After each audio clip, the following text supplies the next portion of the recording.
welcome back to One-on-One Shadowboxing. Today's guest is Mark Newhouse. Mark, we discussed some of the aspects of that in custody and your organization's roles in monitoring the situation in Australia. Can you tell me something about the statistics? How many people per year in the past 5 years, died in custody? Well, it's actually very difficult to get those figures.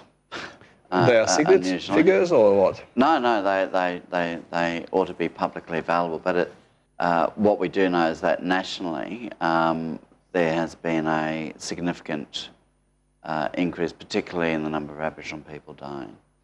And it includes a death in custody is categorised as, for example, in police custody. Yes. That could be a car pursuit.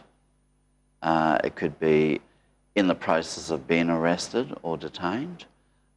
So it covers, it's fairly broad, as well as covering, the jails. Jails and what lockups, yeah. So what is the national toll? Well, we know there's been at least 400 deaths since the Royal Commission.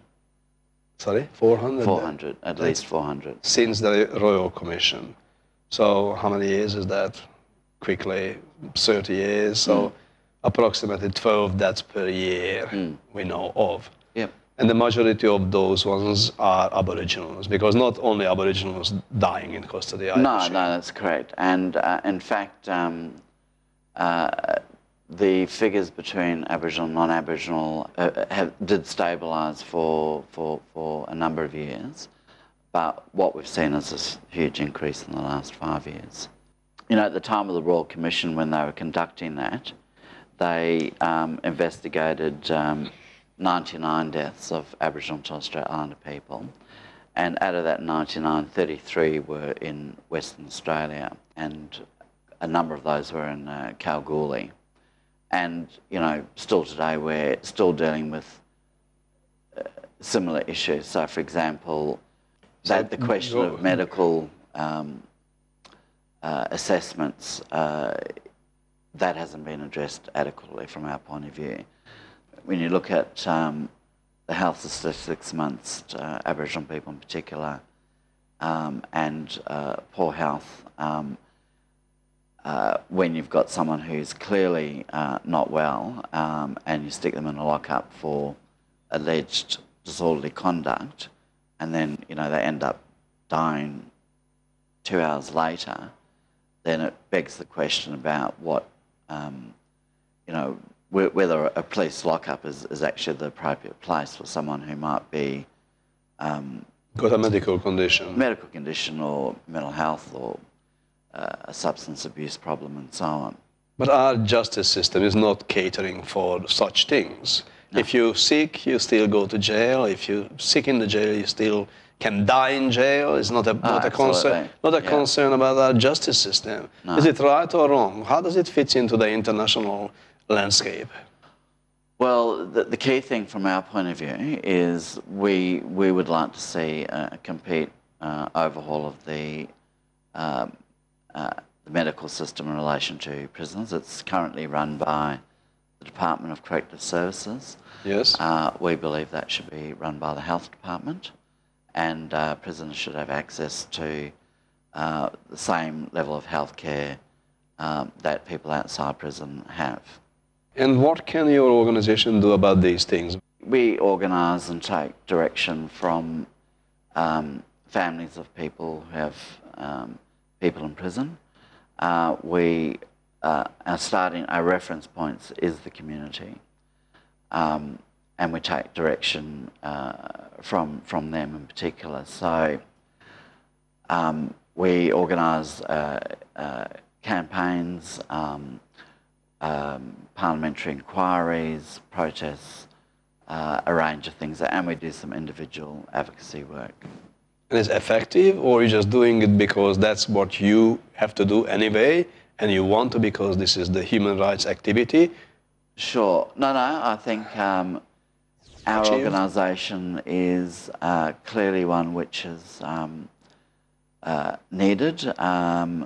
and has been effective to a point. The critical question at the moment really is that where you have many in the community that believe that the solution is imprisoning people, and that will lead to a safer community. And when that view is taken up by political leaders, which it has been done, the result of that is a lock 'em up mentality. And the result of that is what we have today. So it's a question of changing the debate in the community and how crime and punishment is defined, and starting to move public opinion away from the ridiculous idea that imprisonment is the solution. Prisons don't work. They don't live up to the promise of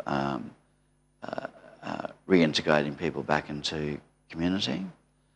And we believe that there's clearly solutions out there that people know of and government knows of.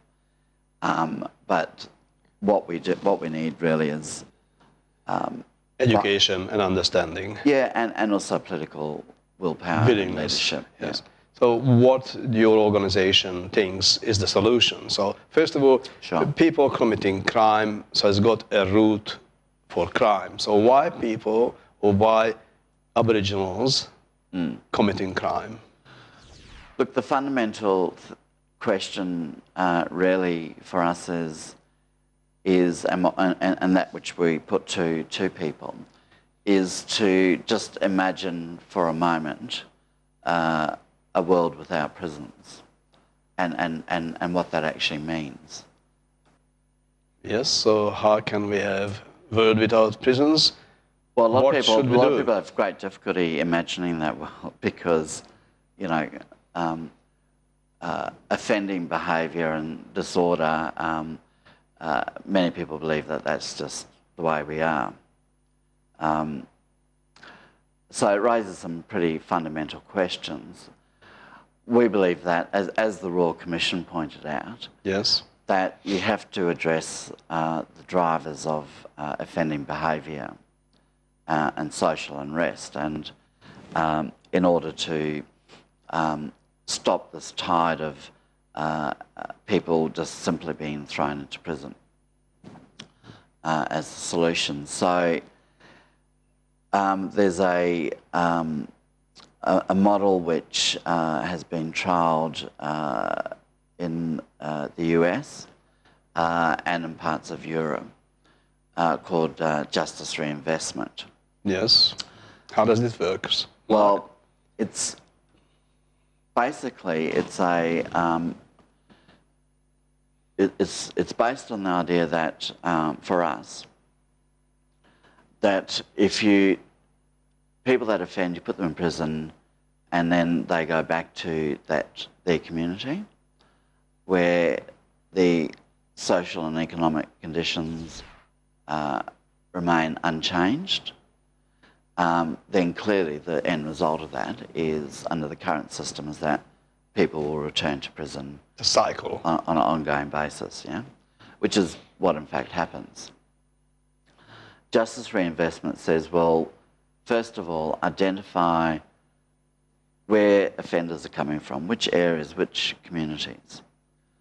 And let's have a look at those communities and work with the members of that community in identifying what needs to change in terms of the material conditions that people live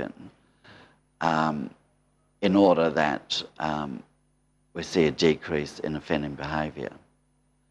So you change the environment, yes. And the effect of that is that you have a dramatic decrease in the number of people having contact with the criminal justice system. So it's a system that works. There's been a federal Senate inquiry and a report has been tabled. And that clearly requires every state and territory government to get on board with it. So that's one of the solutions, but as a part of that, it does mean thinking how we see crime and punishment and the causes of that. And it also would mean a radical overhaul of the justice system. So things like, you know, you could have justice reinvestment, but if mandatory sentencing is still the favoured, is still in place, then it's not going to work. It's not going to work. So it's got to be accompanied with a range of law reform changes, change in attitude, a change in the morality around it. So what do you think, Mark? How much time we need for that? Well, to achieve, you know, the changes. It could start straight away. If there was the political leadership and people with the courage to step outside of the box. So, Mark, what do you think? And that's what we're working on. What do you think? Which political party? The Greens, who almost disappeared from WA now, the Labours, the Liberals, or the Independents? Who are the most likely partners in this change? Well, the Greens have been champions around justice reinvestment. But we got only 2 Greens. Yes, that's right. In WA. The reality of it is that from our point of view, the missing ingredient is bipartisan support across all political parties is necessary to move this forward. They need to not let their ideological viewpoints interfere with the need to get support across the political spectrum. So we believe that yes, is necessary, and we know that it is possible. Mark Newhouse, thank you for being with us on One-on-One Shadowboxing. No, thank and you good very luck much. for your humanitarian activity and activism. Splendid, thank you. And don't forget, next week, same time, same channel, One-on-One Shadowboxing.